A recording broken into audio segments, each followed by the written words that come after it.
So today we have some great speakers. We have our coordination with ESD 113 Teaching and Learning. So we have Aaron Wick and Tammy Woodard. They're going to talk about MTSS. We also have Russell Rice to give some updates on everything that's going on in teaching and learning. At 9:15, Corey Plager from DA Davidson will be here to talk about levy planning. The majority of you will be going out for a levy in February, so preparing you for that and kind of hopefully easing a little of the anxiety around that. Then Dawn from CRISC will be here for updates and reminders there.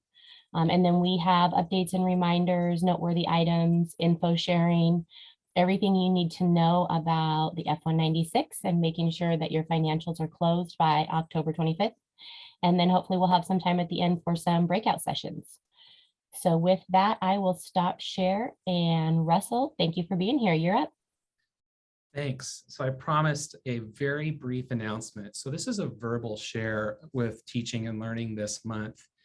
We're approaching a key deadline for districts that have schools identified for school improvement supports by the state. So this is a system that's governed by the Washington School Improvement Framework. It has to do with the federal ESSA standards. And so we have schools that are eligible for substantial grant funds to help them accomplish their school improvement plan goals. And October 29 is the deadline for each school to apply for those school improvement grants. Those schools do not lie in every district of the 44 districts in ESD 113, but they lie in many districts in ESD 113. And the important thing for you as fiscal officers and business managers is, as we've discussed before, ensuring that we know what stakeholders are involved in our districts around certain projects. We've already mentioned that the Beginning Educator Support Team grant, or BEST grant, is something that comes through your office for billing. And this may be another one, though the grant dollars flow directly to the schools. So in the chat, I've mentioned in brief that October 29 is the deadline for school improvement grant funding. After that date, unallotted funds are distributed among other grant applicants. Some of you do have schools that this refers to. And so if you are unsure about what programs or schools have applied, or if you don't know if there's a school in your district that this relates to, please reach out to me. I have a list that I can send you, and you can be either assured that they have applied, or you can work with your internal team to make sure they do meet that October 29 deadline. Thank you. Great, thank you. Does anybody have any questions for Russell?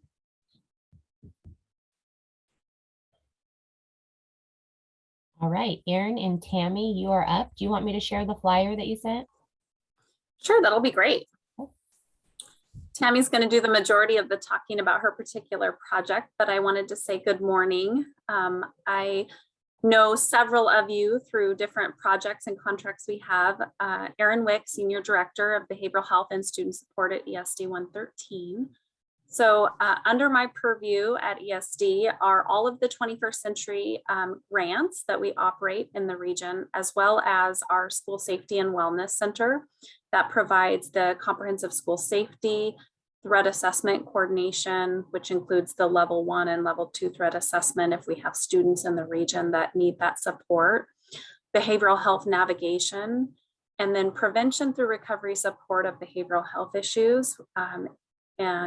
Both of those are funded through multiple grant sources, some independently through your districts, and then some through OSPI or other federal grants. So there's quite a purview of information.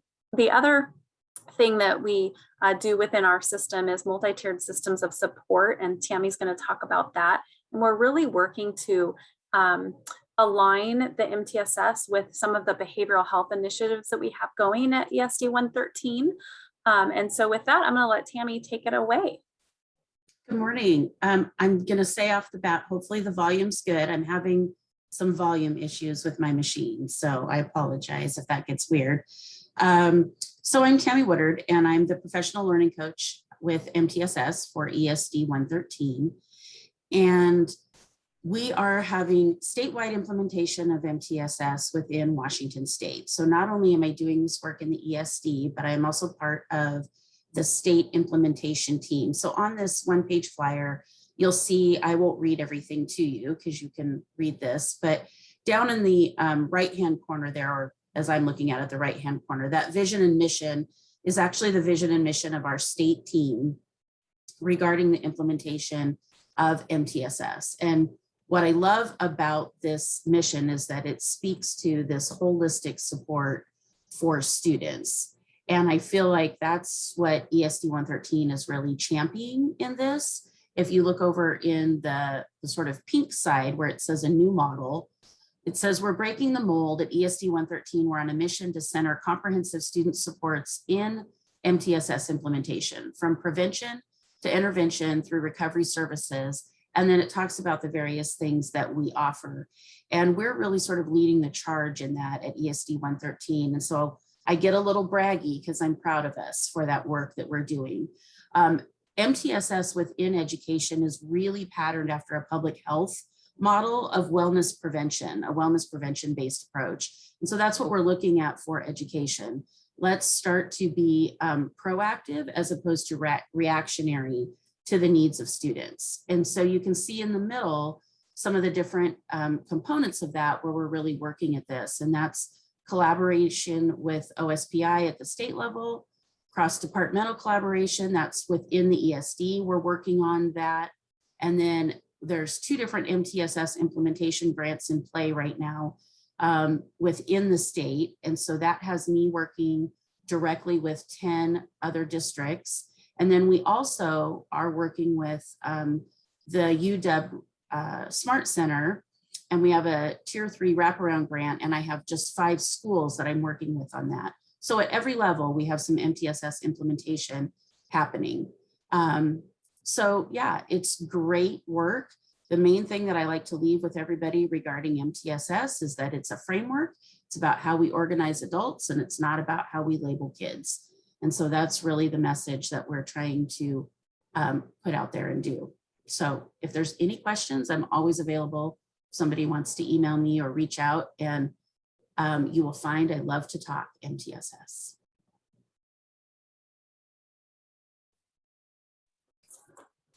I will also put my email in the chat in case you need me. If you have any questions about behavioral health, suicide prevention, crisis support, just please feel free to reach out and let me know. Great, thank you so much, ladies. Does anybody have any questions for them at this time?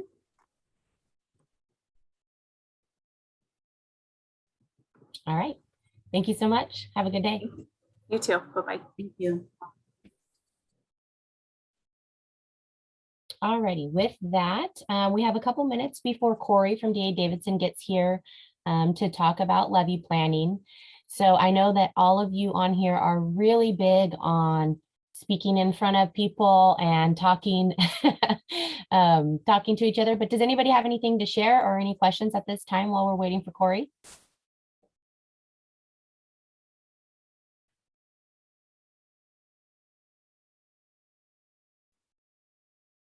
Nobody? I would like to remind them that enrollment is due on Friday. We still have quite a few districts that haven't started their P223 or P223H. So just a reminder that enrollment is due to us by the end of the day on Friday. Great, thank you, April.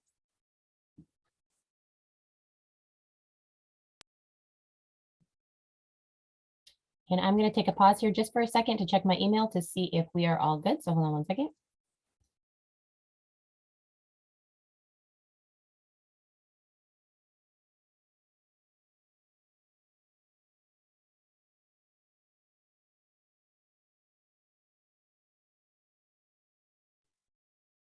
It's that Zoom pause. It's so comfortable, isn't it? Well, we can go ahead and talk a little bit about some of our updates that we were going to go through later this afternoon. Let's see here. I'll go ahead and share my screen here. And one of the main things that we're going to talk about is the F196, and that it is due October 25th to us at the ESD. So today is October 12th, so that's only a few days away. And just a reminder to please, when you submit your financial statements, you update the status to ready for ESD review. Make sure that you send an email to April, Jody, and me so that we all are on the same page and we know that you have submitted everything. And then also we ask for supporting documentation to be sent as well. And there is a lot of documents that we're asking for. And I know people are like, why do I need to send all of this? And the reason for that is because it answers a lot of our questions. So we make sure that all of the information that's in your system matches what's in EDS.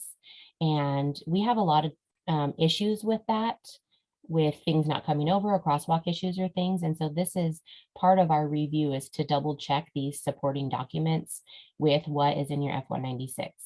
So if you could send your budget status report, your general ledger trial balance, and any explanations of the F196 edits. So it's kind of hard now because you can't export it into Excel. That was a lot easier when you could export the edits into Excel and then just type on the side what your explanation was.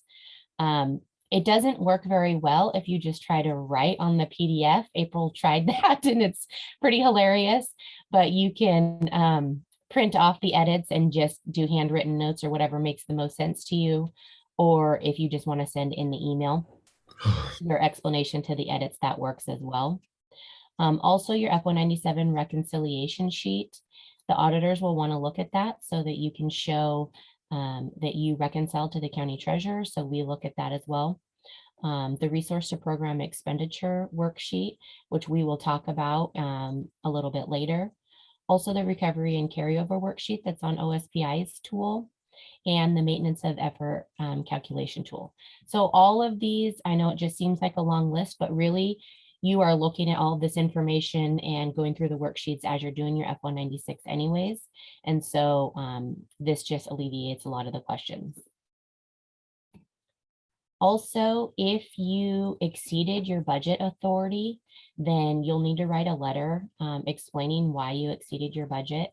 OSPI has said that several budget extensions did not get updated in the system before they rolled to the new F196. And so you may have an error message on your F196 saying that you exceeded your budget authority, but you had done a budget extension, it just is not in the system. So if that's the case, you'll still need to write the letter to OSPI that says you did a budget extension on August 27th or something like that. So it explains that the board did give you the authority to spend that money. Also, if you have a negative fund balance, then you need a letter of explanation for that. And then if you had a waiver to have less than 180 school days, then that would need to be sent to us as well, because we need to send that on to OSPI. I'm going to stop share here and see, did we see Corey come in? Nope. Okay. Okay, I'm going to go back to that then.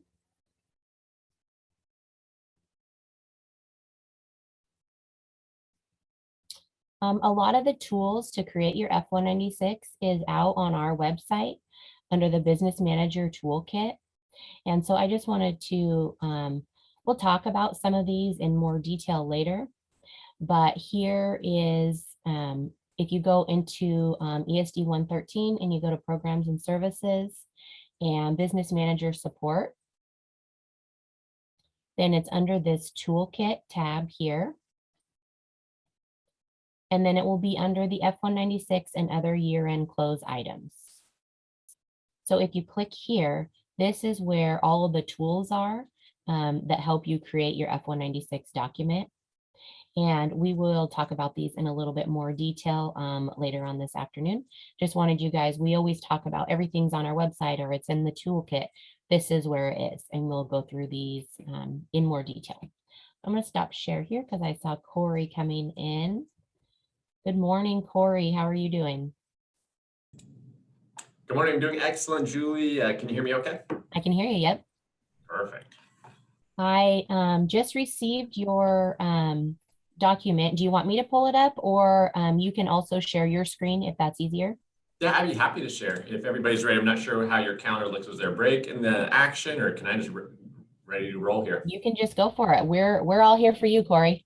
Excellent. Well, thanks for the invitation. I know right now it's a unique time that everybody's doing other duties as assigned in the districts, but the levies still need to get renewed. So we've been really busy. I think last night, the Zoom creates some new opportunities and challenges. We did 4 school board meetings last night presenting on levy renewal. So doing everything we can to help. The bond market has gotten a little bit quiet with the pandemic. So we've been just focusing on EP&O levy renewals, but we put together some basics, some facts, and some things to consider as districts are renewing the levy. So I'm gonna go ahead and share my screen. Great. Thanks so much for being here. You bet. And some people may ask, well, why is Corey here if he's a bond guy? Well, I used to be at the ESD doing what Julie does in Spokane. So it's just kind of something that is kind of still stuck with me. And now I'm just have to remember how to share my screen on this. I have 3 screens today, so I'm doing something new. Okay. Thumbs up if you guys can see that okay. Yep, we can see it. Thanks. Perfect. So a couple basics, not sure how many people are new to the Academy this year. I presented, I think last January, we did a little bit of levy trends, levy updates, but just a quick revisit for those that are brand new. M&O levies, which we're calling now education programs and operations levies, can be renewed from 1 to 4 years. Yes, we have schools that do 1-year levies. It doesn't sound that fun to me to renew my levy every year, but there's about 3 or 4 school districts that do it across the state. Capital levies, or some people refer to them as technology levies, can be up to 6 years. TVF levies, which are rare, we have 1 or 2 in the state right now, can be actually 1 to 2 years. And bonds, they vary, but 20 is the most common. A couple more basics about EP&O levies is, in statute, the term is actually enrichment. However, we are not overly supportive of using that term a lot because we think it doesn't really define what's happening with these levies, because a lot of these levies are really funding things that are not fully funded by the state. And while I know we have to do a lot of documentation that proves we're not using these funds for basic education, a lot of them are for nurses, unfunded teachers, psychologists, counselors, maintenance people. So it really is kind of in conjunction with state funds, but I don't really think it is enrichment. I think the state legislators were hoping that these levies would be really just for enrichment, for athletics, extracurriculars, above and beyond music and art, but that's really not quite how it's working out with what they're funding currently. We are subject to levy lid laws. The district can collect the lesser of $2.50 of your assessed valuation, or $2,500 per pupil, which has been adjusted by inflation. We're going to talk a little bit more about that in the future here in the upcoming slides. And this is simple majority, 50% plus 1, no validation. You will notice as you're building your budgets or your financials that these levies are always calendar year, which don't align with our fiscal year, which always cause a little bit of headaches when it comes to collections between those 2 years and budgeting. Just something to keep in the back of your mind. Capital levies are also simple majority up to the 6-year collection. Like I mentioned, there's no statutory dollar limit, really just a logical limit of what your voters will support. And the most common uses are technology, safety, security, and very popular right now and almost more supported than EP&O levies at this point. Bonds, just really briefly, a security issued by local governments to finance more major capital improvements. Kind of skip over this right now since we're kind of focusing on levies and capital levies right now. And I just quickly checked our records, and please double check, but this is who I see needs to renew levies that have levies currently through the 2022 year listed by county. So it looks like a good amount of Grays Harbor and Lewis County are on the ballot, and a little bit of Mason County as well. I didn't see anybody in Pacific, and it looks like Thurston all recently ran 4-year levies together. So this is just those people that are on this list. You might want to pay extra attention. If you're not on the list, it's kind of just information, or double check just to see if my math here is correct, that you're not renewing levies at this time. How are levies doing? You may have heard from some of your peers or across the state that it's a little bit more difficult right now. In 2020, we had 6 double levy failures spread throughout the state. There's actually 5 on the west side and 1 on the east side. And on this November election, we have 6 more school districts trying to avoid double levy failure. So we could, at worst, meet our record set in 2020. Very optimistic that we're going to see some success this November. One of those districts is Willapa Valley. And I believe they're in your ESD and hoping to avoid a double levy failure. It's just such a difficult time right now to be running levies. And it was difficult before the pandemic. It was difficult because of McCleary, a lot of the rhetoric around schools being fully funded, spirited teacher negotiations, the increase in the state schools tax, the perception of voters and a little bit more tax fatigue. Really a lot of factors coming into play. And then on top of that, throw a pandemic in with a very polarized political climate. So really not the best time to be running a levy. We keep saying that each year, this isn't the best time to run a levy. Well, same thing with this February 22. It's not the optimal time, but we're going to try and provide some tools that will actually help you kind of talk about some things that might be more supportive in nature. But yeah, we have actually 7 districts running levies, but 6 trying to avoid double levy failures next month. Capital levies are really doing great still. And we had a new first in our state where we had a school district run a capital levy with an EP&O levy, and they had a double levy failure in their EP&O, but they passed their capital levy. So we used to never be able to say that. We used to just say, oh, don't worry, you can run these 2 together. We haven't had a district fail a levy, but pass a capital levy. And now this happened. So capital levies are getting massive amounts of support. And we think a lot of it is because of how important technology is right now, and more than ever through the pandemic. And that's really one of the driving factors for a majority of the capital levies today. School bonds, a unique time for school bonds. 0 school bonds brought to the voters in the entire calendar year of 2021. And I don't see any on the November ballot. So we'll set a record there as well. Not a record I was hoping to set when I changed careers to be in the school bond industry, but patience, I guess. It's not for the lack of need. We'll see those buildings come back up here soon. If you were considering what month to run, I keep saying February, everybody's gonna run February, and that's the gold standard. And that's really the most statistically significant month we see school districts run. Through the pandemic last year, we had a handful of school districts consider April instead. February is in the middle of flu season. Maybe we avoid that election, and in April, things will be a little bit better. It didn't really pan out that well. It was a little bit mixed. Yes, school districts had some success in April, but those that didn't now have the unfortunate choice of, do you go in August or November? You can see August is not the best month, 58% passage rate. We had a district run this August and failed, and we had 5 districts run last August and failed. We were 0 for 6 in August in the last 2 years. So it's kind of a little death sentence in August. November's not as bad. Traditionally, those running in November have been very, very small and have been somewhat supportive, but you can really see February is the gold standard for schools. If for some reason the school isn't successful in February, April as a backup has a couple positives. 1, statistically still a really strong month, but 2 is if you pass in April or fail in April, you know exactly what's necessary for your budget.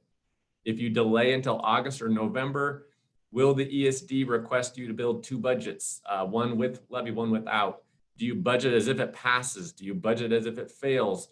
What do you do with RIF notices? There's a lot of uncertainty if you don't do the traditional February 1st attempt, April 2nd attempt model. And I don't want you to plan a February levy with a backup, what if we fail? But it's something just to keep in the back of your mind as a leader at the district, just have a strong backup strategy.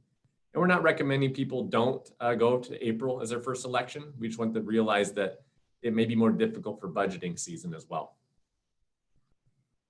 You all know your local communities much better than I do. And sometimes the statistics don't point to the right direction always. So a couple dates to remember. If you are choosing February, the election filing date is coming up December 10th. So we'll see a lot of districts start to adopt late October, early in November for their ballot to be filed with the county. Another date that's important to circle on your calendars is January 21st. If there are any volunteers in your community or a levy committee, that'd be a great date to have some kind of information meet those voters, because we do see that 1/3 of voters tend to vote the day they get their ballot in the first part of the election season there. One other note, you'll see this, the county certifies the election February 18th, but the April election, you must have a ballot in by February 25th. You can see it's a pretty short window there. So that is one of the negatives about the February-April strategy. A couple ideas here that I just want to share. These are just considerations, the length of levy. We get this question asked a lot. Do we, we're a district running a 2-year levy. Should we do a 4-year? We're a district that's running a 4-year levy. Do we go to a 2-year? And we really don't have any advice to share, but we do share that longer levies provide revenue stability, but shorter levies are more flexible to changes. Whether your AV is fluctuating, we've noticed huge assessed valuation growth in your communities, like some of the highest increases in the state. And if you have a 4-year levy, you might be leaving a little bit of money on the table if you are able to collect off that assessed valuation. Or student FTE. Right now, we're not seeing students return. We thought we'd see more kindergartners back in the classroom. If you're doing a 4-year levy and using lower numbers right now, does that reduce your levy collection? So a 2-year levy or a 3-year levy, somewhere in the middle, gives you more flexibility, but there's something to be said about stability. And it's a tough decision to make. Another thing to consider is election cycles.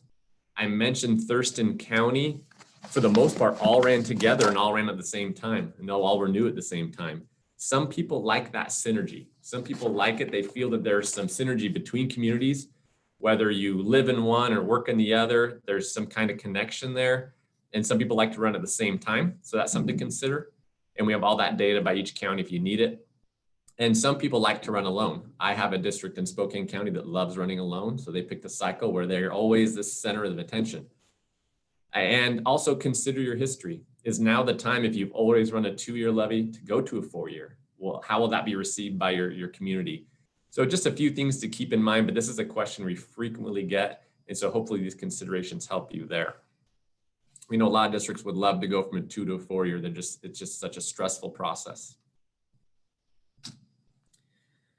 Another thing to plan, local effort assistance is a big factor. I'm not sure if you've had a chance to discuss this yet, but local effort assistance is a state-funded program that matches your local levy contributions in some manner if your school has below average tax bases.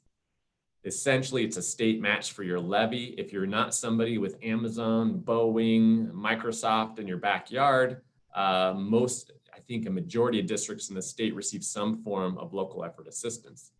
However, to maximize your funding in LEA, you need to have a levy of at least $1.50. If you don't have $1.50, it doesn't mean you lose it all. It just means it starts to be prorated. So in Spokane County, a lot of tax rates have dropped below $1.50. We were $1.40, $1.37. And what you do is you take your current rate divided by $1.50 to see what percentage of that funding you receive. So local effort assistance is something I think is big to keep in the back of your mind if your community is thinking about doing a $1.50 levy. Well, how do we make sure that our $1.50 levy doesn't drop in tax rate if our community keeps growing? So something to keep in the back of your mind. I put an example of Napa Vine here below.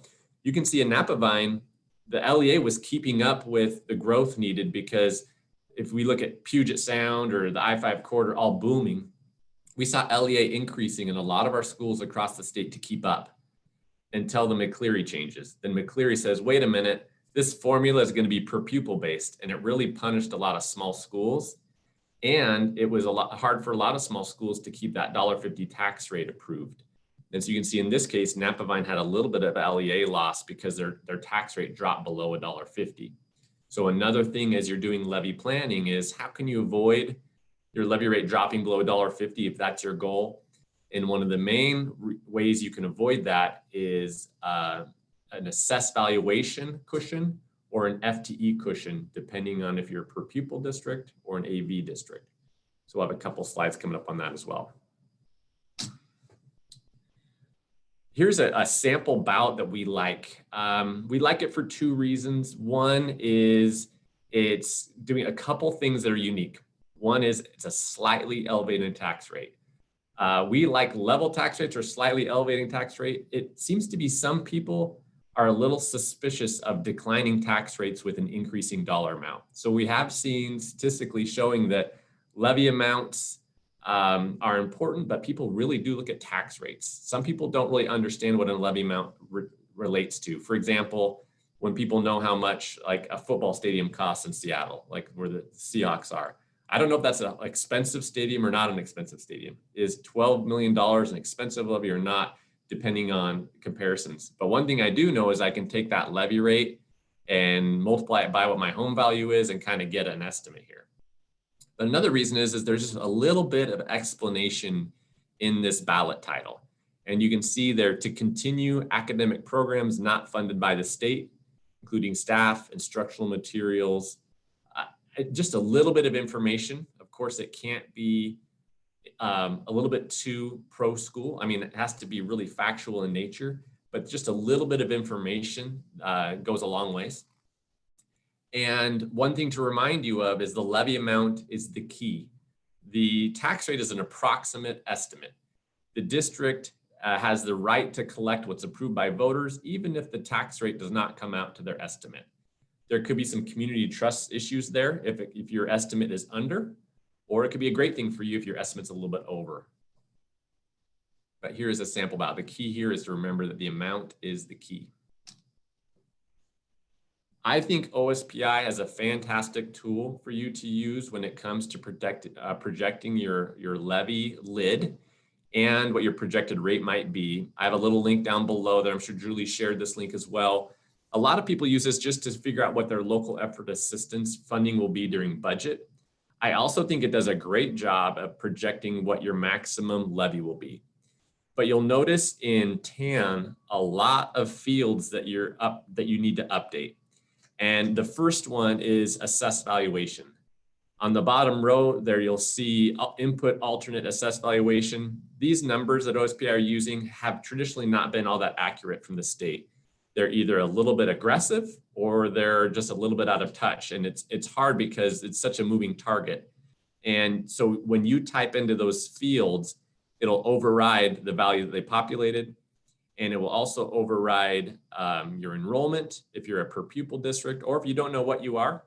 If you put in your assessed valuation numbers and your projected FTE into the future, it'll show you down below the max levy per tax rate and the max levy per pupil. And unfortunately, you get the lower of the two. So this is an excellent worksheet to start the conversation.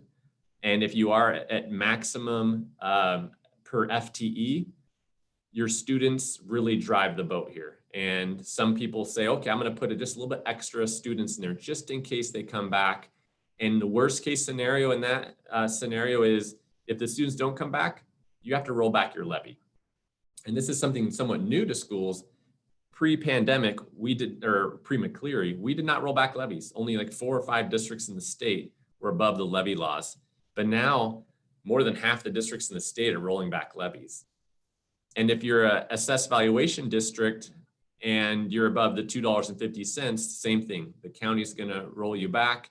So the worst case scenario is you'll roll back, but we do also mention to districts, don't go too high. If you're estimating 20% AV growth, your levy number is going to look really big. And it might break that ceiling that what voters will be willing to support. Some of the districts we've seen are using 10% growth models. I've seen some use up to 12.5%, and then some be really conservative at 5% because they weren't really all that worried about leaving money on the table.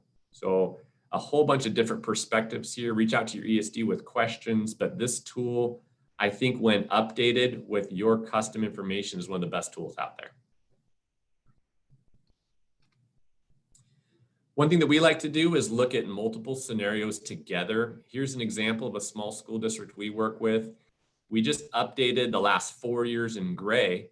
I'll just focus on scenario 1 for now and show that this district had 3% growth, flat growth, 1% growth, then 7% growth. And we have a preliminary number of 8%. Well, they wanted to be a little bit aggressive here and make sure they didn't leave any money on the table. If that's the case at 10%, you can see what that levy would generate, a total of $3,073,000. One note you'll see in the fine print very bottom is you can see the previous approved levy for 4 years was 2.6 million. So I put that number there just so you can see, does this cause any concerns? Is this, am I taking off at a point where the other one is too low? And you can see their last year was 602,000. So a couple of facts here is just looking at how does this compare to my previous levy? Is it too much inflation? And so then we did 7.5%, 5%, 2.5%. And they can look at these numbers here and see, how does this fit within my budget? Can I live off the 5% model?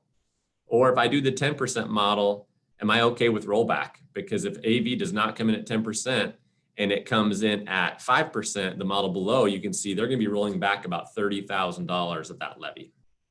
So this is one way that we look at the comparisons here to make decision-making a little bit more easier, is putting these in front of us, because I believe that when the district looked at this model, they didn't like that the jump off point between 2022 to 2023 was a little bit high for them.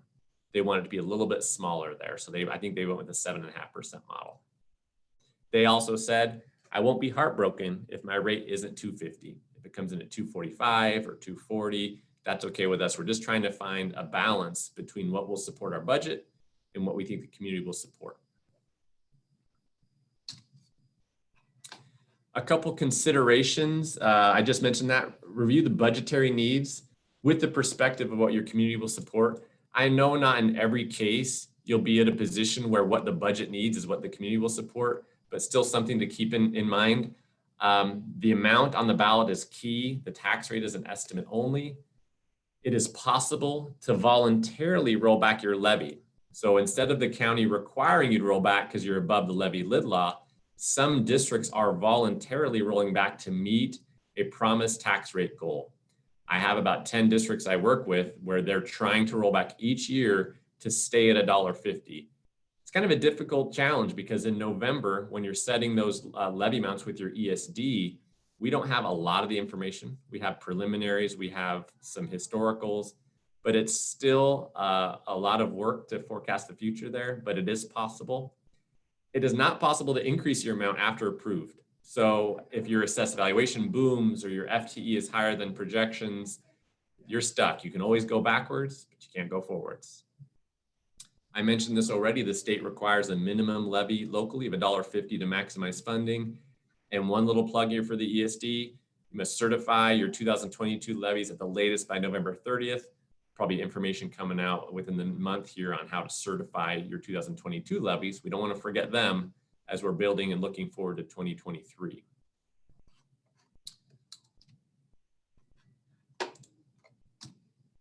A couple legislative changes for those of you that have not run a levy since McCleary. There is a step now that's having OSPI approve your levy expenditure plan before submit to the voters. There's a quick snapshot of what that looks like here. I don't think this step is overly cumbersome. It's just one more thing to add to your plate of all the millions of things they've given to you with location coding or conversions and software, all the things on your plates. But we recommend that before or immediately after your board adopts, whenever you know what your levy rate and your amounts are going to be, you can start working on this. And no later than December 10th, no later than that filing date, because the language says before submit to the voters. So that can be debated. When are you really submitting this to voters? When you're asking for it to go to the ballot or when the ballots are mailed? So we play it cautiously and say before December 10th. And of course, we're seeing OSPI turn these around really quickly. This one's a little bit more cumbersome for your board, but something to keep in mind is now there's a local voters pamphlet requirement. We've had a few counties doing this optionally, as mentioned in the bill, but for 2022, it now becomes a requirement where the districts must provide an explanatory statement for all local items. That's typically prepared by the district's bond attorney, but the district must also formally appoint a committee to prepare arguments advocating and against the voting measure. This is kind of absurd. So this is saying that you're in charge of finding people that are against your levy and putting them in touch with the county so that they can write a no argument in the local voters pamphlet. It's a tongue twister. This is kind of, as I said, absurd. The thing about this RCW that I sourced down below is that it says that you shall do this, that you will do your due diligence, but it kind of draws the line there. It doesn't say specifically that you need to put it on the website of the local newspaper, but we also feel that you have some responsibility to kind of comply with the statute in some manner, do your share. And there's a pro-con form that would be submitted to the county. It says, we've appointed these up to 3 people on the pro committee and up to these 3 people on the con committee. And I've heard just a few jokes here that, you know, finding the most mentally unstable person in the community that's always angry. I think there's this person called like Deep Space Guy in Seattle that always runs with the campaign that we're gonna live on the moon someday. That'd be a great person to run your con campaign. But I know that's just kind of tongue in cheek. I also want to share with you that it says in the law, if the district fails to appoint, the county auditor shall, when possible, make the appointment. So it's really just a piece in the law that says this is another step for you, another unfunded mandate to go through the hoops. And recommendation by bond attorneys are just put a little notice on your website. And if nobody pops up, then just move forward with the county and send in either your pro statement people, or it's just something to keep your eye on, or maybe take a look at the RCW. It's a little bit of a mess. Corey, where can they get the pro-con committee form? I will email you a link. Okay, that'll be great. Thanks. And I'll email you a mini presentation I received from one of the bond attorneys too. Because it was really well done. It's like a little 5-pager PowerPoint that they shared with WASDA. Great. And I can send that out to the group. Perfect. Yeah, of course. A couple updates too, since we met last January, is we did an analysis on the COVID impact on elections. And while this was a small sample size, and we did share this recently at our elections workshop, it shows in green, based on the right-hand side axis, the yes percentage for levies. It looks a little bit like an earthquake. And on the bottom here, you'll see the districts listed by their reopening phase. Those at stage 1 were all online still. Those at stage 3, for example, each building had some in-person learning. Stage 4 was business as usual. And this compares the two. I said it's a small sample size, so it's a little problematic, but it was a high correlation for the sample. And I sorted it by county district number. And what you'll notice in the beginning, you'll see that M right there with Camas, Ephrata, Oak Harbor, and Chimacum. Some of these really aligned with the support based on how open a school was at the time of the election. So what does that mean for you? If your school district was one of those districts that had a more accelerated reopening plan, it wouldn't hurt to share that narrative as your superintendent or your leaders, your boards are speaking about their levy to the committee. There's a lot of things that we're seeing in the newspapers right now, and we attend a lot of board meetings and see a lot of people are kind of festering on the bad news that they see right now, whether it's mask mandates or some of their perceptions about what's being taught in the classrooms. It's not. To remind them that you're serving students and that your reopening plan was accelerated last year and you opened on time this year and in person. Anything you can do to share that news could help your levy turnout in favor of your election. And we saw it a lot in February.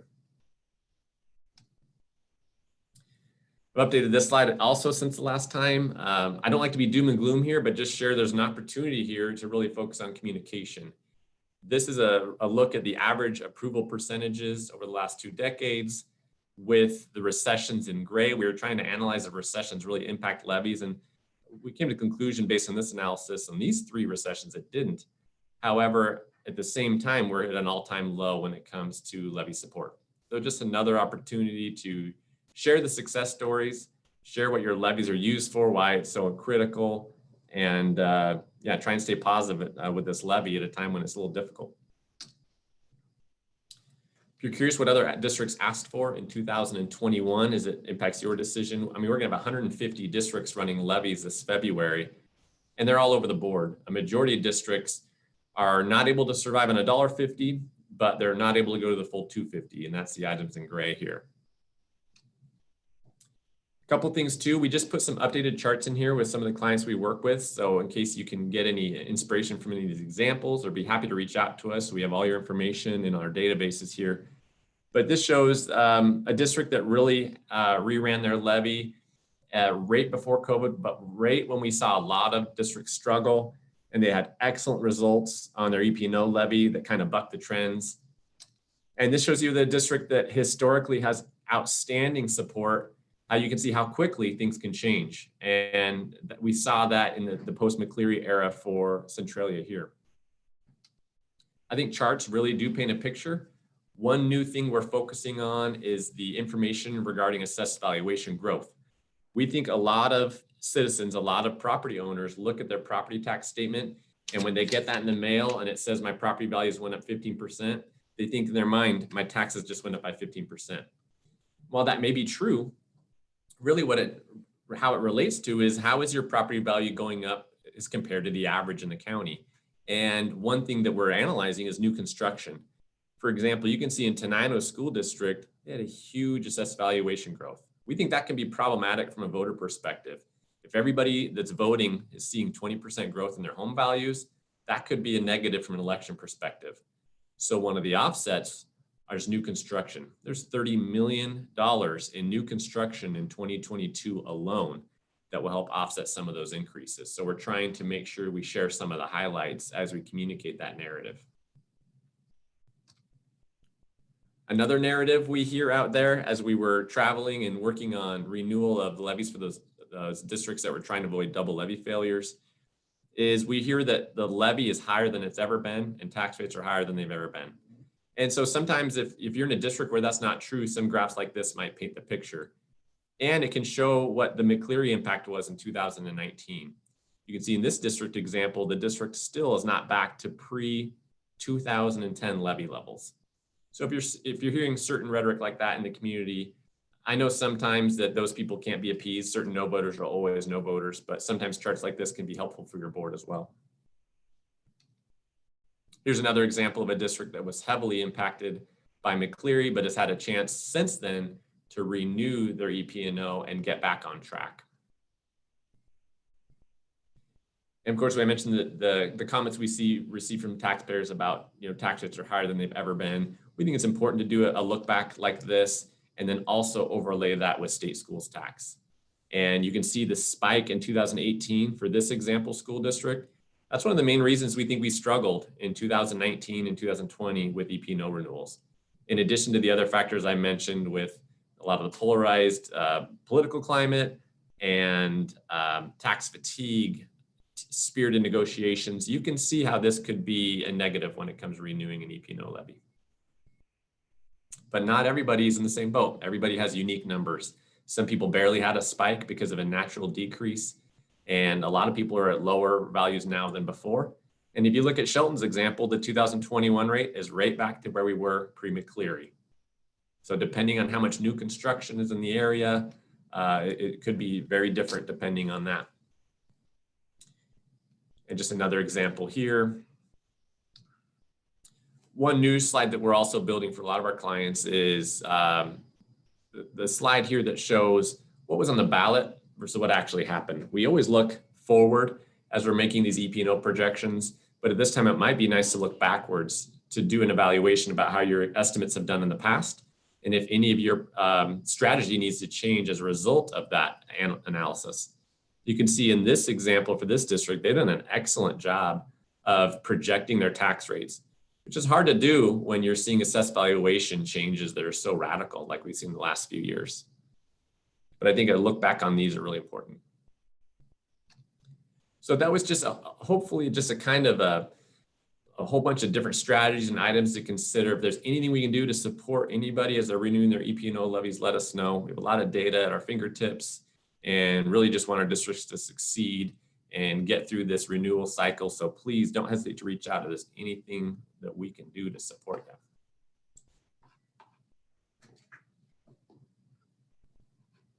Great, thank you so much, Corey. Does anybody have any questions for Corey at this time? Cal, do you? No? Okay. Hi, Cal. Good to see you. Good to see you, Corey. Nice job. Nice job. Yeah, that was great information, very helpful. We do have a lot of districts going out in February, so that was great information. And I know it's a lot of information in a short period of time. I do respect that window of time you shared with me. So if there's any questions, I sent the presentation, feel free to ship that out. I'll send you the local voters pamphlet information. And then if anything pops up, email me anytime. Great, thank you so much. Thanks, everyone. Good luck. Exactly. All right, we're going to go ahead and take a break right now until 10 o'clock. So we'll just take an 8-minute break, and then Dawn will be here with updates from CRISC. So we'll see you at 10. Welcome back, everyone. I showed 10 o'clock. So we're trying to be fast and furious today. I know we have a lot on our plate, so we're going to go ahead and get started. Mr. Don Duncan, are you here and ready to go? I am. So let me go ahead and share my screen, Great, and we'll thank go you. from there. You're welcome.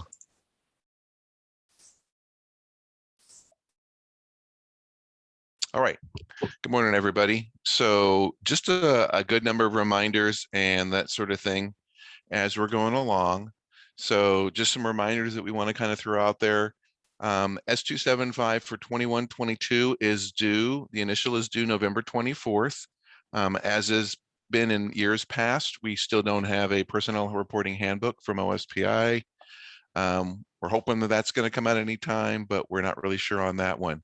There is a recording available on SharePoint from a training that we did last week. The other reminder on that is that the SFTP, so that extract that you send, is sent daily at 5 o'clock. So a lot of times you'll find they're going to load somewhere around 6, 7, those sort of things. So you just need to make sure. I don't know what happened here, so let's find out why. There we go. Sorry. So you just need to plan ahead of time that, hey, I need to push it up. If I need to look at it, then I'm going to need to be able to go ahead and do that piece as well. The other thing is we ask that you do not submit your 21-22 yet, because that logic is not in place. WSIPSI is trying to hold out and wait for OSPI to release the personnel reporting handbook in case there are any changes. They do work with Ross and OSPI to try to kind of find out if they see anything coming down the pike. They don't believe there's going to be any changes, but they do simply want to try to kind of hold on for that. More than likely what will happen, which has happened the last couple of years, is we actually end up submitting that initial submission in November with the previous year's logic and go forward. But for right now, they're just asking, hold off. Let's wait and see if they're going to get us the information so we can get the logic changed so we can submit a clean record as far as doing that. Your 2021 crosswalks, they are not, any incompatible dimensions are not going to prevent you submitting your original S275, but they will prevent the F196, and obviously that's the one that's coming up first. So if you do run into that, just look at them. A lot of times it ends up being a program activity combination that's off in that Excel document that you can download out of out of OSPI's website. Is a great tool to use to look at that as far as going along and doing those pieces. Get back over here. For the 2021 F196 year end, so some things on that. Recording available is on SharePoint. We did that a couple weeks ago, so that's up there for you to be able to go out and look at if you do have any questions.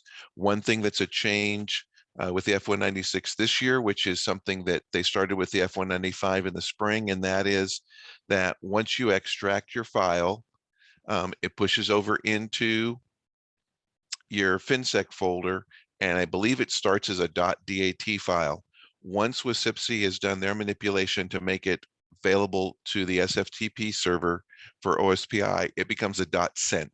So that way it's a good way for you to be able to kind of track and say, okay, wait, this has been sent. Those files are uploaded to the SFTP server 24/7.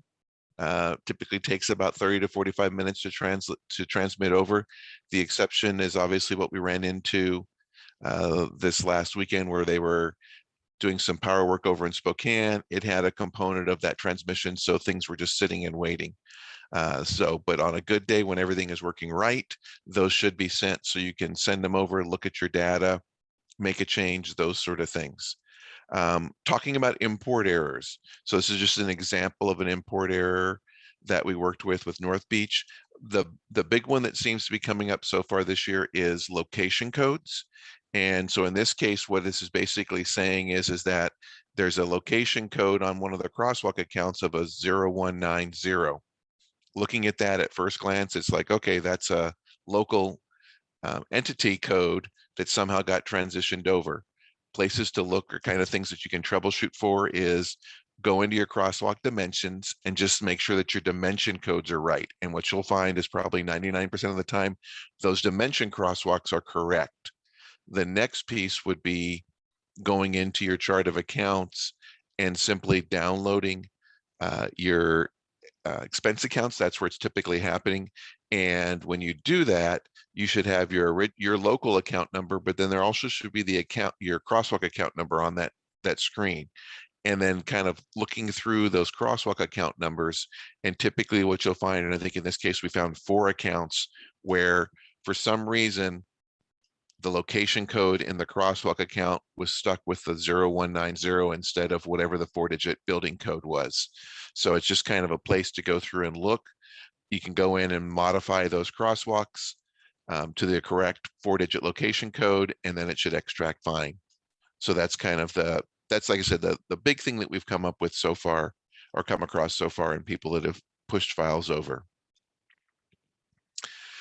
This is a new feature they talked to us about at WSIPSI, and so I don't know if you guys have talked about it at all, Julie, with the folks, and that is the fact that when you're in EDS now in the F196, there's a new kind of tab across the top that's titled Zero Out, and this was something that was kind of built on behalf of WSIPSI. WSIPSI found that sometimes when a district does a file upload where the locations and subfund values have been changed, that with that, the original values sometimes stay.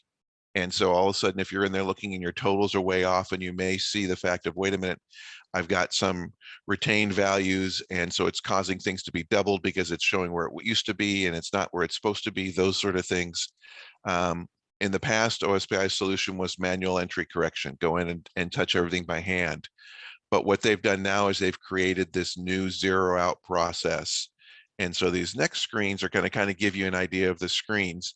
So when you're in EDS, there's this new tab up at the top that says Zero Out. And when you click on that, it basically gives you the ability to go into a specific program, a specific sub fund, a specific location, and literally zero that out. It's not large as far as, I mean, you can't go through and say zero everything out. So you do have to kind of go through and do it surgically, but it lets you know that if you made a change on a location and I really don't need any of that data under that location anymore, I can literally just go in and zero this process out for going through. So I think it's a nice tool to have, so you guys aren't stuck with having to do manual entry and that sort of thing. How much you guys will use it, I don't know. It was just something that WSIPSI shared with us, and I wanted to make sure to share with you guys as well, that there is now this zero out feature that you can run if you think for some reason your numbers have been doubled, and then you could re-extract in again. And can to I run there. just say, Dawn, we haven't seen this, so if any of you are planning on using this, can you contact us so we can walk through it with you, just to make sure that we can see the process too, and then we can verify with your reports that everything was accurate and came in correctly. Thanks.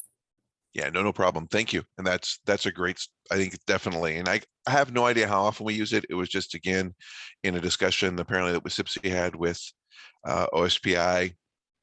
That was something that was there, and they were like, hey, well, we can build this. And so they built the process, and it's available now. Something that's coming up, and this is one that I'm making you aware simply because WSIPSI made us aware. I don't want any gaffes, screams, any of those sort of things that go along with this. There apparently is this new thing called SOC reporting, and this is based off of, in 2020, they enacted a substitute House bill that was effective as of October 1st. So, hey, it became effective 12 days ago, guys.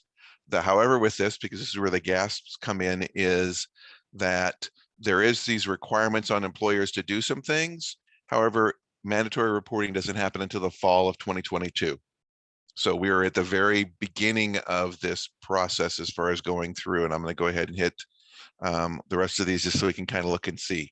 So basically the idea is that apparently they feel like employers need to include the standard occupational classification code or job title of each worker on their quarterly unemployment reports. I'm not sure where this came about, how it came about, but that's the key.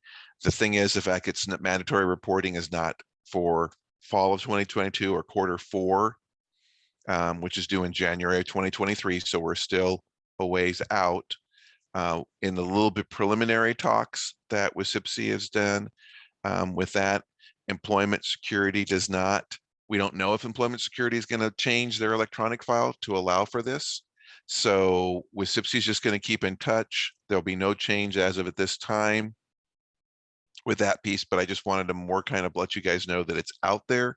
It's on WSIPSI's radar because they know that something is coming. They'll continue to work with OSPI, with employment security, with those sort of things, that as they kind of get a better grasp about how they're going to do this and what they're going to do, then how do we incorporate it into what we have in the system and doing that piece. So again, not anything to give anybody any heart attacks or cause them the gas, but just if that was to come up and you were to hear about this SOC, that's kind of the idea of what it is. And that is all that I have.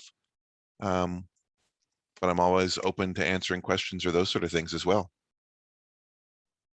I did get a note in the chat that a bulletin came out on October 8th that has the new personnel reporting handbook.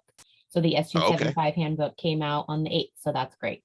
That is good. So then, yeah, my guess would be that WSIPSI's probably now got it up to Skyward. They're looking at any changes. So we should hopefully get a release of that. I'm amazed that it came out that soon. That's a good thing. Yeah.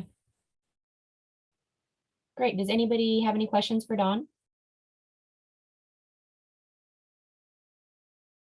They're a lively group today. They are a lively group. Well, they were talking levies and bonds. That just gets you going in the morning, if anything does. Yeah. All right. So, thanks so much. I appreciate you coming every month, Dawn, and keeping us up to date on everything. hey, you're welcome, you guys. We'll talk to you later. Have a good one. Bye. All righty. So I am going to kick his share screen off and bring mine back up. And sorry about that, of kind of starting what we were talking about and then ending, but I didn't want to waste any time, and I didn't want to waste Corey's time. So as soon as he came in, I wanted to let him go. So we were just talking about the tools that we have on our toolkit, and I wanted to go through a couple of them really quickly. Can you see the toolkit on the screen, April? Okay. So we'll talk about the resource to program expenditure, and we have the two checklists here that basically are just keeping you in line to make sure that you're doing all the different worksheets and tools to get through the F196. But also we have the local subfund reporting guidance and year-end apportionment reconciliation worksheet. And I just wanted to click on these for a second. These are not new documents. They were here last year, but just kind of wanted to, if there's any confusion on these, when you're looking at your local subfund reporting, I would start with this local subfund reporting guidance template. And the very top part here walks you through the process of what was your beginning fund balance in your local subfund. So what was on last year's F196 as your ending fund balance becomes this year's beginning fund balance. And then run the reports by subfund for revenues and expenditures. So you can see all the revenues that you brought into the local subfund this year compared to what you have already coded in expenditures to the local, to determine what your ending fund balance would be currently, and make sure that you that's what you want it to be. So what you're doing when you're reporting the local subfund is telling a story of how the district uses their levy dollars, as well as LEA and any other local money that they receive. And so this is kind of the starting point for you to determine what you want your ending fund balance to be in that local subfund. Last year was really different than any other year, obviously, because of COVID. And think about, you collected all of your local money that you typically would collect in levy and LEA, but there were a lot of activities that you did not get to have that you would normally spend your local money on. You probably had condensed sports seasons. You probably didn't have any field trips, things like that that you normally spend your local subfund dollars on that that you didn't get to do. So it would make sense this year, if it makes sense to you and your superintendent, that your ending fund balance in the local subfund might be higher than where it was last year.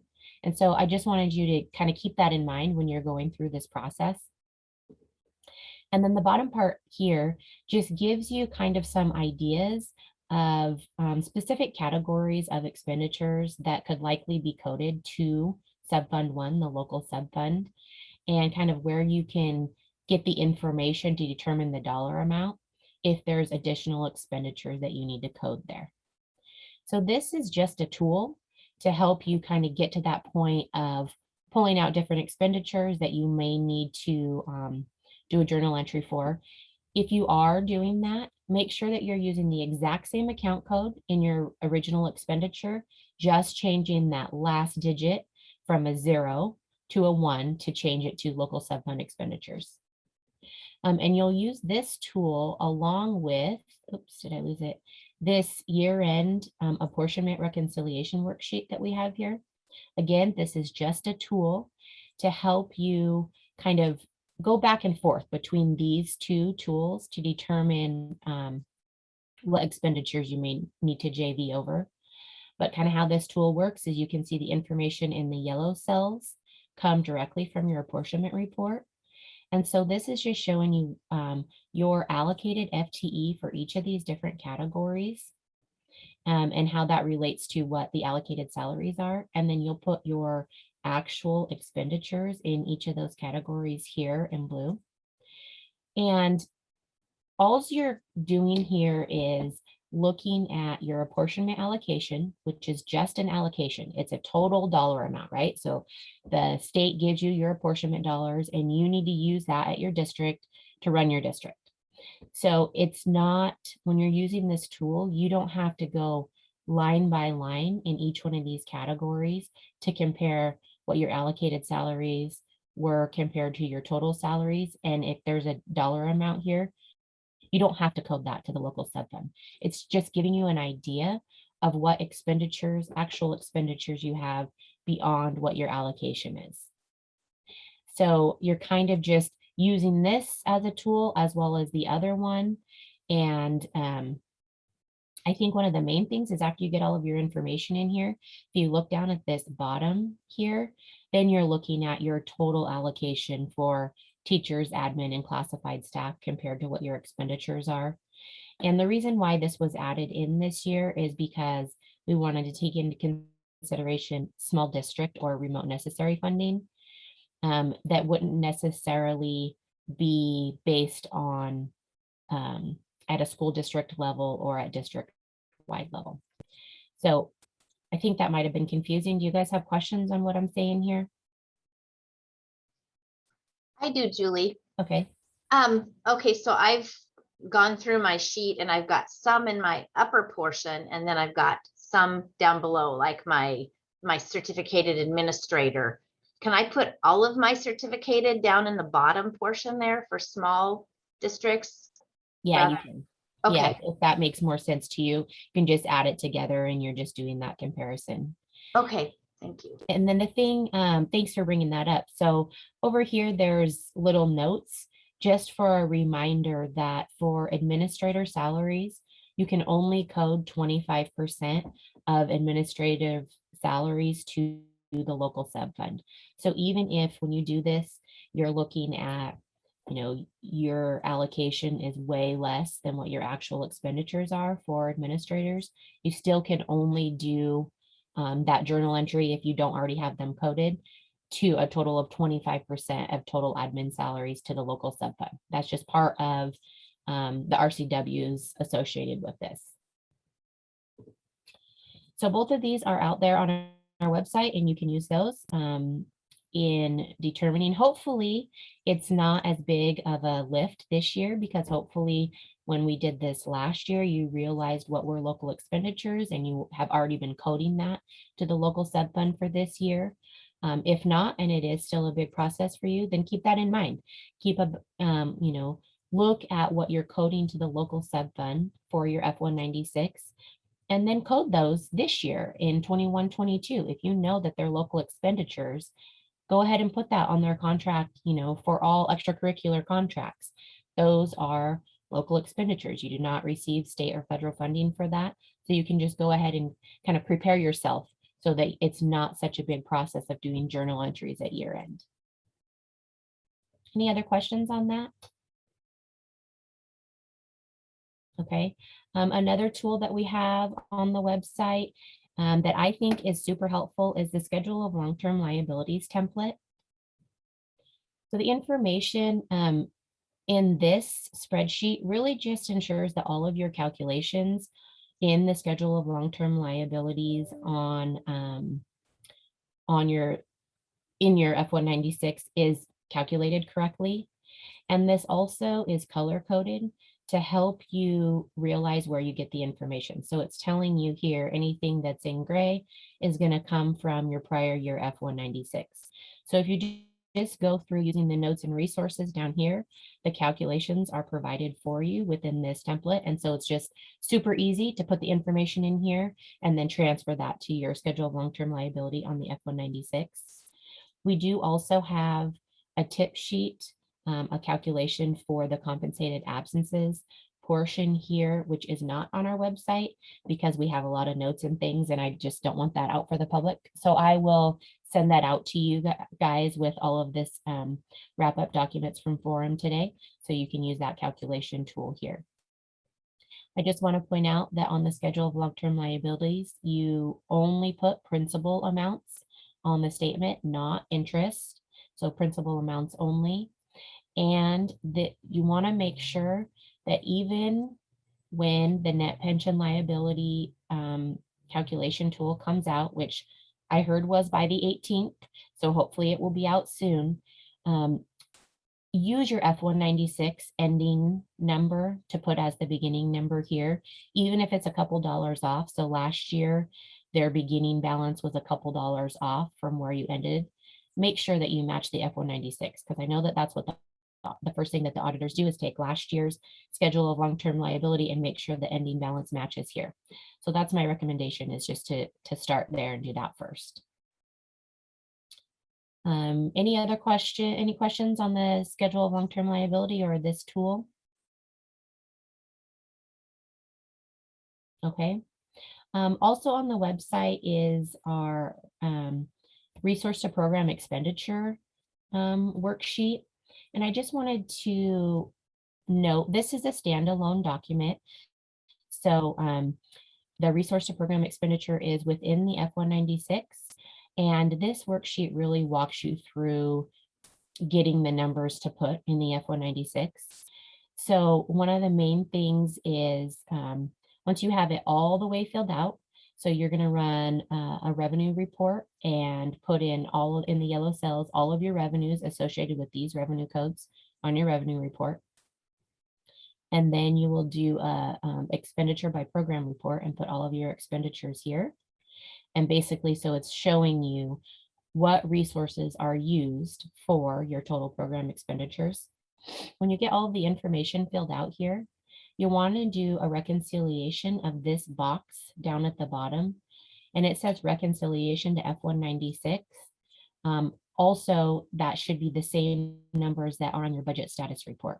So make sure that you're reconciling this bottom number of your beginning fund balance, all of your revenues and expenditures, and any transfers, and your ending fund balance for the general fund to your budget status report. So that's super important.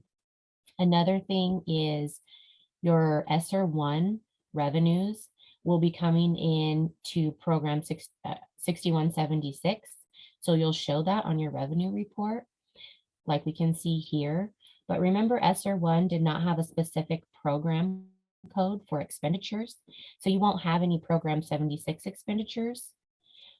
So you'll just need to make sure that you're aware of where your expenditures were and that it's showing up as federal expenditures within the category. So for this district, we can see in program 97, they have federal resources used for expenditures in program 97, because that's where all of their ESSER 1 expenditures were. So that makes sense that it would be here. If you look on your grant reimbursement form, I can't remember what it's called, Smart Sheet for ESSER 1, and you can see where your expenditures were. If they were in program 01, and let's say you had $150,000, you can just put that here in the federal resources column in 01 manually, and it will update the calculations for you. So if you have questions about that, we can walk through this report for you. But that's kind of what this column C in each of the categories is for, is so that you can do manual entries according to what you want to say. Same thing with any state programs. So if we look at program 21, state special ed, we can see an example of this district that with the calculations, it's showing that they have other resources supporting program 21. And that may be the case, and you may be using, April's going to talk about the MOE calculation here in a minute. But if you do not want to say that and you're not using local resources for program 21, you can manually come over here under the state resources column, and you could add that here into the blue column, because you're saying that you're using your additional state dollars to supplement this program. See how that works? So I think that that was kind of confusing last year. So I just kind of wanted to walk through how you can do the manual entries here. You guys have any general questions on that?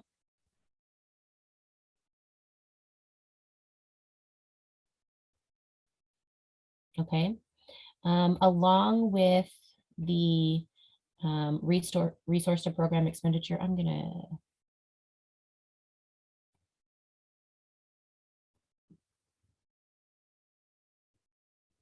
sorry about this. There we go. Can you see it better now? Along with resource to program expenditure, this is where I was just talking about cleaning the programs. So you can do the manual entries in the blue cells of the state resources. But just a reminder of what the state programs are listed here. These are the typical state programs. And your general apportionment dollars are state money. So you have that big pot of money that you can use to supplement any of these state programs beyond what you have specifically coded to the revenue in the program. Here are the typical federal programs that will be on the resource to program expenditure report. Expenditures cannot exceed revenue in federal programs because you don't have a bucket of money, of federal money, that can be used to supplement these programs.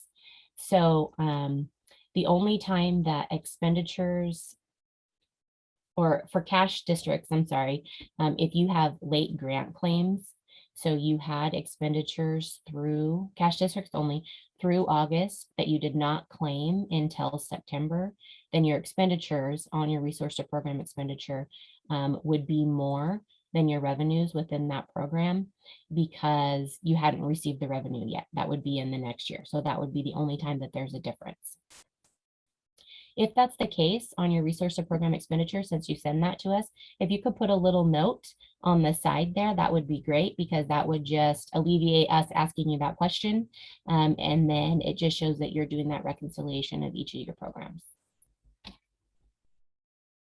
It's very common on the resource to program expenditure to have other resources to help support basic ed.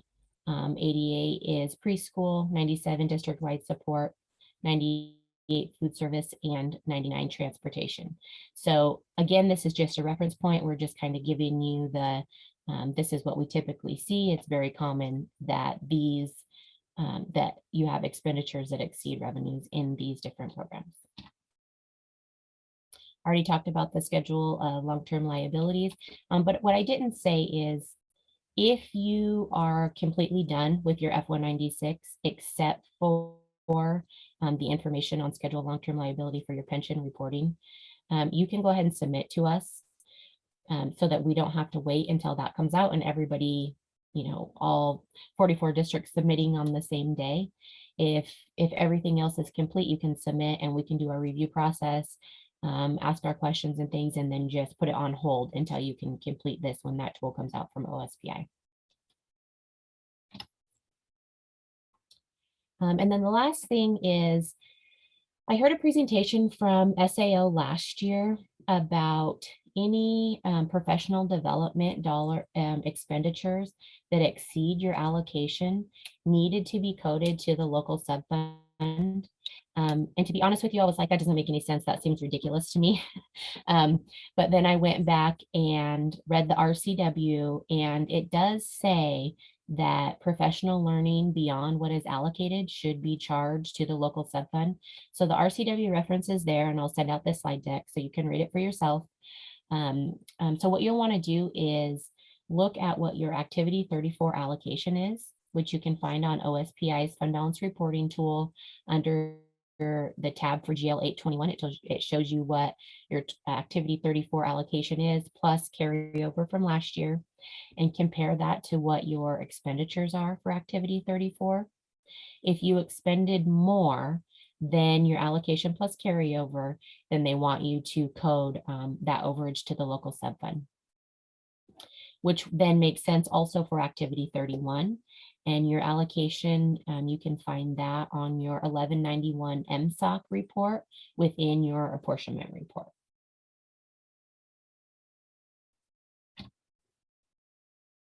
And now April is going to talk about the maintenance of effort calculation tool. So April, do you want to share your screen to bring that up? Sure. Okay. Let me know when you can see my screen. We can see OSPI, thanks. Okay, thanks. So to find the maintenance of effort tool, which I know sometimes is a struggle finding where it's at on the website, when you're at the home page of OSPI, hover over policy and funding, go to special education and click on that. On the left-hand side, you'll find special education funding in Washington State and click on that. And then you'll want to make sure that the state special education formula is the one that is highlighted at the top. Scroll down and you'll find maintenance of effort. Under here, you'll find your LEA MOE calculator. And you'll also find this PDF here that says allowable exceptions and adjustments to MOE. So if you decide you need to have some exceptions or adjustments to meet maintenance of effort, I highly suggest you download this PDF. OSPI has done some changes to the calculator and it's actually made it easier.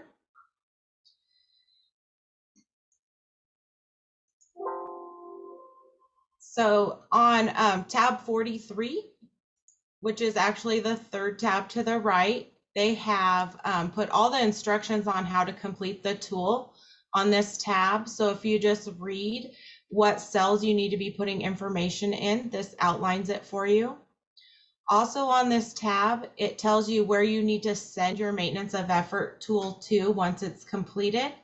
So we suggest not sending it out until we've reviewed your financials and your financials are approved, but that is where you will find that email address. So the first thing you do is go to tab 2, and right here you'll put your LEA ID number in here. If you do not know what your LEA ID is, you can go to the CCDDD tab, and here they have listed all of your numbers. So once that's in, I'm going to switch over to a districts model here. So then you'll go and you'll fill out tab 5, which is your year 1 amounts. And you only have to fill out the compliance standard this year. You do not have to fill out the eligibility standard, which is based off your budget. So this one is filled out, but you do not need to do that, just the compliance standard. And what you need to do is run expenditure reports for program 21. And if you have a program 26 in your district, And you'll want to list your expenditures on this tab by object. So first you'll put your descriptions and then your object code. You'll want to run your reports with the subfund of 0 and the subfund of 1. So your subfund 1 reports would be recorded under your local, and your subfund 0 would be under your state.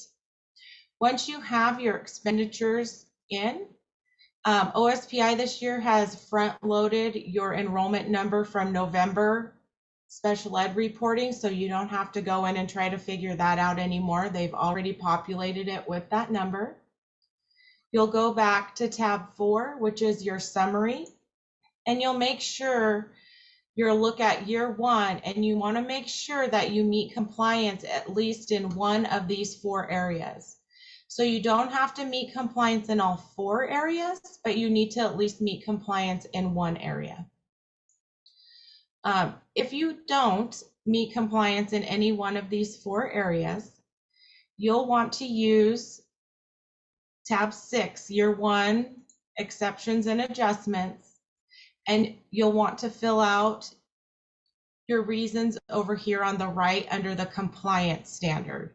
So some of the items could be you had a high paid teacher retire at the end of last year. So you would put in the position title, name, reason for leaving if they quit or retired, what their salary and benefits projected out to be for this school year. And then you would put the new person's information in here. And what it will do will show you the reduction of what you paid from the previous staff member to the new staff member. Also, down here, you can put in high need students that you lost at your district. So you might have had a couple of students that really increased your cost in special ed, and they've left your district or they graduated out. So these are all things that you can put in here to try and meet with an exception or an adjustment over here on the summary tab. Now, if you're struggling with that and you're not sure, Cynthia Hargrave from OSPI, she is more than happy to assist you to find different items that you could plug in here to possibly meet MOE. OSPI wants to make sure that you meet it, so they want to help in any way, shape, or form they can to ensure that you do. Something to remember on your local funds is every time you increase your local funds, you have to increase it the next year to meet maintenance of effort if you're using your local funds to meet compliance. So if you've never used anything in local funds, you still meet compliance if this turns green with 0. So you want to make sure that this is always an easy way to meet compliance if you run out of other options, is by just increasing your local a little bit. But if you've never had any expenditures there, that's really the last place that you're going to want to put expenditures to meet your maintenance of effort. And we're happy to talk to you about that if it comes down to that with your district. So does anyone have any questions on this tool? Please make sure when you send this in to us with all of your documents for the F196 that you send it in Excel form so that we can look at your different tabs.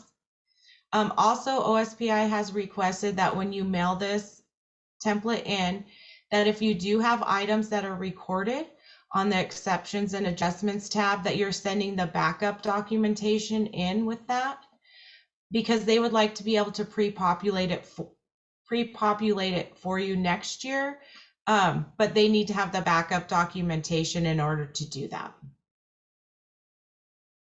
That's it.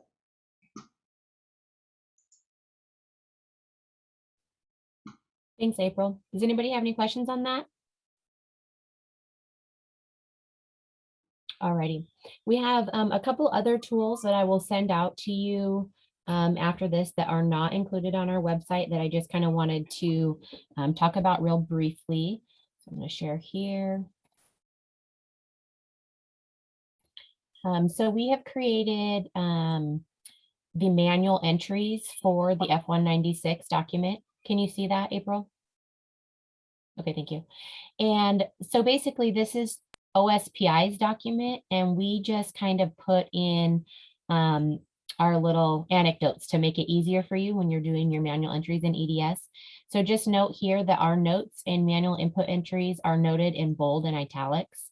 So it just gives you screenshots on how you can go into the F196 and what you need to do in each of the different tabs. So our first note here when we're going through, I just kind of wanted to show you what it looks like. We're going into the input data and talking about going into the certification tab. And then you can see right here, enter 180 days because you're required to have 180 days. If you enter anything less than that, then you would have to send us that waiver that you had less than 180 days. So that's just kind of how it works. Anything that is bold and italics at the bottom here is things to keep in mind when you're doing your manual entries. And then we have some highlighted things, basically of things that we see a lot when you send your F196 in, or a lot of questions that we get that people, here forget that you have to manually enter any transfers that you have, and you have to manually enter your beginning fund balance in the F196. So this is a great tool after you bring your information over into the F196 of all the things that you actually have to do in EDS manually. The other thing that we have that is not posted anywhere because it's just kind of notes really, but I'll send it out to you guys because I think it's really helpful. This is kind of a tool to help you with OSPI's fund balance reporting tool. So that tool is used to help you determine what equity accounts you should put your ending fund balance in. And so you just go through each of the tabs, and each tab has its own instructions. And this is just kind of a little cheat sheet based on the instructions on that tool and the accounting manual that we have created for Academy. And I just think that it's kind of helpful. So I'll send this out to you as well in going through, and it's just, this is the GL. So each GL has their own tab within the fund balance reporting tool. And so then this just talks about each of those. So those are the two things that I had to share.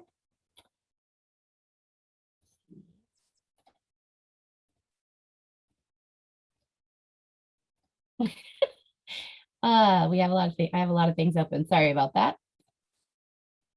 Okay, and then the last thing is, I do not know why this keeps on happening. There we go. So the ESD workers' comp trust members are all, each district has their own login for what we used to call Safe Schools training. Now it's called Vector training. And ESD runs this, and they have specific training for each different category of employees of what you should expect your employees to take. So on the next slide here, there's recommended training for administrators, anybody working in athletics, food service, any of these different categories. And I have a flyer from workers' comp that has the different trainings for each of these categories. And I just wanted us to be aware, Jamie Bianco in workers' comp is in charge of that. And here's her contact information. And so if you weren't aware, if you're part of that, you are.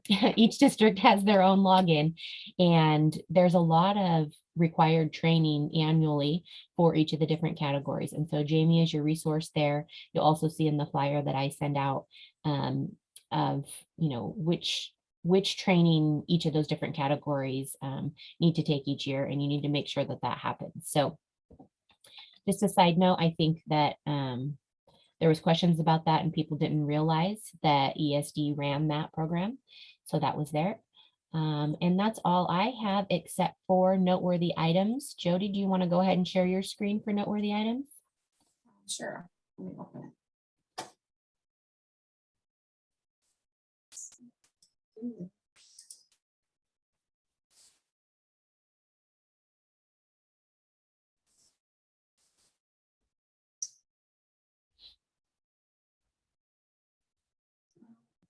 Does anybody have any questions while we're waiting for that on anything that we just discussed?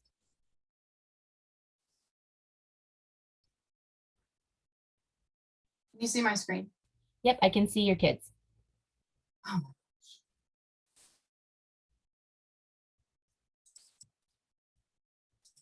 They seem to show up every month. Okay. There we go.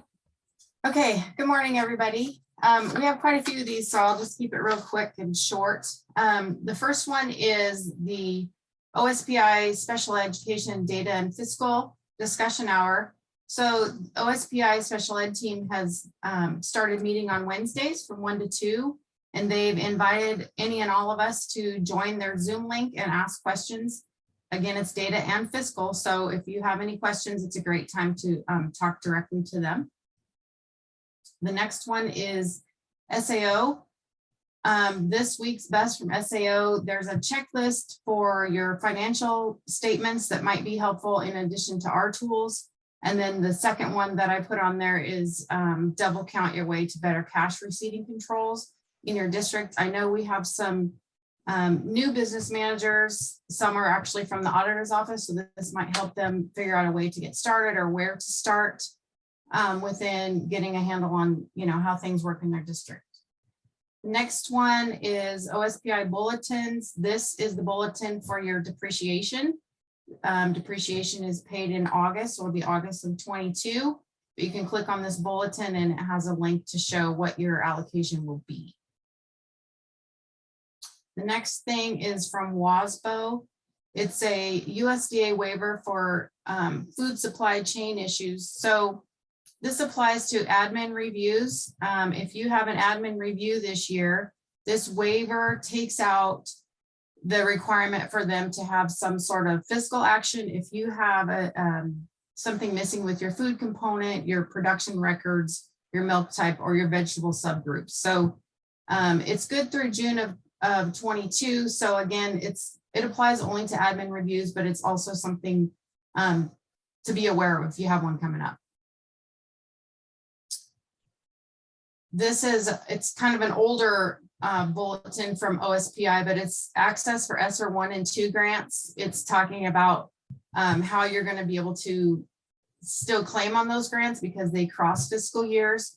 The most important piece is that you're going to have to report on your smart sheets, your expenditures by fiscal year. So you're going to need to run 2 separate reports and be able to report separately. Later on in this document, we have links for all the smart sheets. The next thing is something that came out from OSPI that some districts had asked them to consider adding on your encumbrances to your actual expenditures and then figure out your carryover and recovery. This is basically saying that they looked into it and they were considerate of what you're asking, but they've decided they're going to only look at actual expenditures, which is how it's always been. This bulletin 7621 talks about instructional supports for continuous learning regarding attendance, enrollment, apportionment, everything during quarantine, whether it's staff or student. So there's a lot of helpful information in there. I've highlighted things that have action dates that need to be due. This is a reporting. It's due by October 15th. It's CEDARS data. So if you have a CEDARS person, they might be able to handle this for you, but it's confirming, looking at who you have flagged as students out of your district. So again, by October 15th, that's Friday. The next one is Title I and LAP newsletter. They have a recording and a PowerPoint that are very informative on the parent and family engagement piece. If you are new to your district or you're new to Title and LAP, this is a great resource for you and or your Title and LAP people to get up to speed on the requirements for those 2 programs. The meal program eligibility rollover is if you are operating SSO, which is seamless summer option this year, USDA has allowed the eligibility to roll over into this school year for as long as your district doesn't receive any other eligibility information like direct certification or a new application. If you're not operating SSO, the status only lasts for 30 days or until an eligibility determination is made. This will make more sense to those of you that are familiar with food service, but it is something that you need to be aware of. And then on October 8th, WASBO sent out an email from HCA. They've got some additional resources for your upcoming long-term disability changes. There's a FAQ that's new and updated. And also it says that HCA is going to send you a email message later this month that you can forward on to your employees. So that will be helpful. Here's the addendum to the bulletin about the enrollment handbook. This shows that 21-22 enrollment handbook is out. And the biggest change on this addendum is regarding skill centers. The next one is equity assurance report. This one's due November 17th.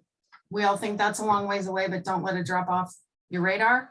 It's IGRAN's form package 447. We actually went in and looked at it. It's 3 pages. The first page is all contact information. So it's very simple. Just go in there and knock it out and get it off your plate.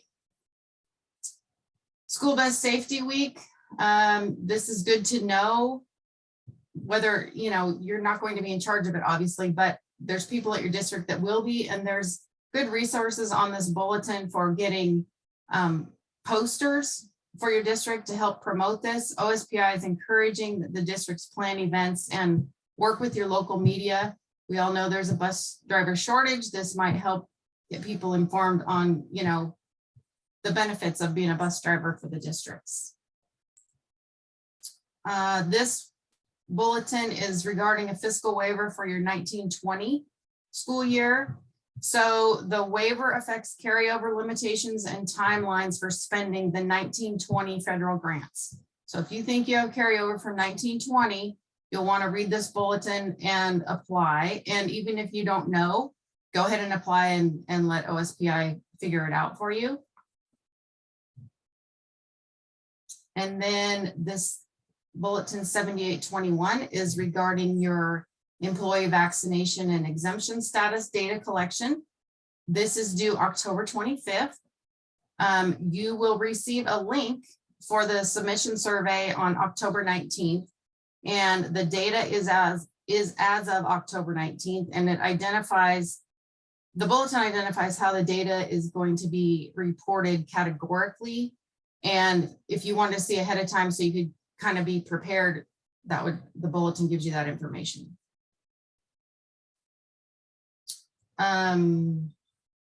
Here's your personnel handbook. A little bit of notes on the S275.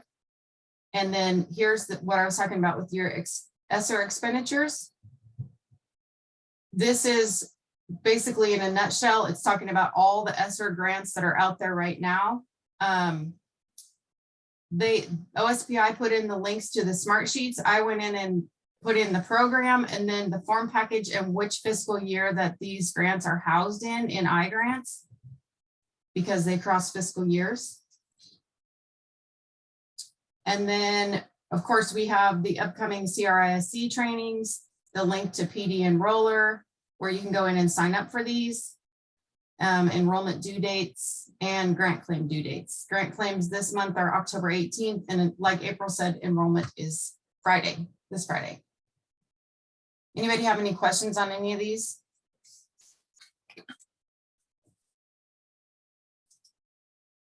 Is there something in the chat? Nope. The only thing in the chat was, can we send this information out? So as soon as we end here, then I'll wait for the Zoom recording to come up, and then we'll send all the documents that we discussed that are not already on our website out in an email after this. Thank you for that, Jody. All right, does anybody have any questions, announcements, anything that they would like to discuss with the group?